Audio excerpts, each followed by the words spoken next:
other big issues the voters decided on today were on the back of the ballot. Channel 2's Michael Wooten has been monitoring those propositions. Michael, the big one, of course, is the Constitutional Convention. Yeah, and as you mentioned earlier, it failed kind of miserably Big time. tonight. Yeah, the question was a simple one. Shall there be a convention to revise the Constitution and amend the same? Voters have overwhelmingly said no to that in this vote that only happens once every 20 years. This got called a little more than an hour ago. You can see the results there. 82% of New Yorkers voting no, with about 62% of the precincts reporting. If this had been approved, next year we would have elected delegates to a convention who would have then come up with proposals to change the state constitution. Those proposals would then have gone back before voters in 2019.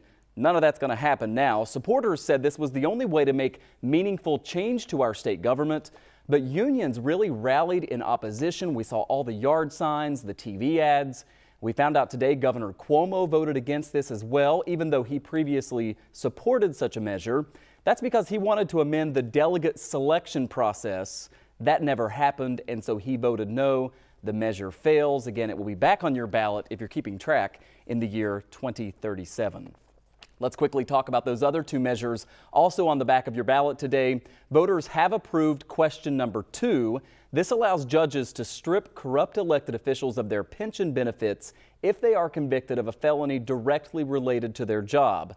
This will only apply to crimes committed after this coming January 2018.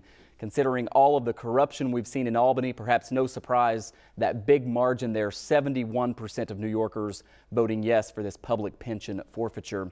And finally, the third question on the ballot, too close to call still at this point. This deals with the Adirondack and Catskill Forest Preserves. It would allow new road and bridge projects to happen without needing a constitutional convention for each one.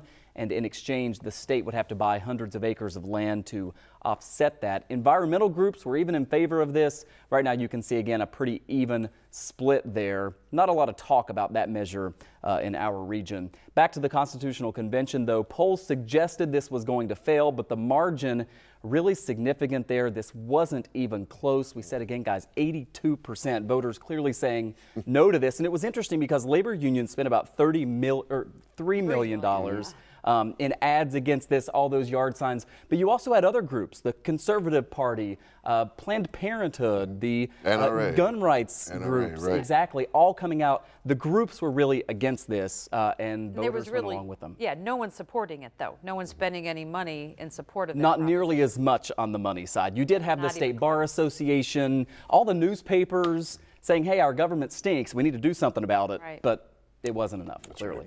All righty, interesting results. Thank you, Mike.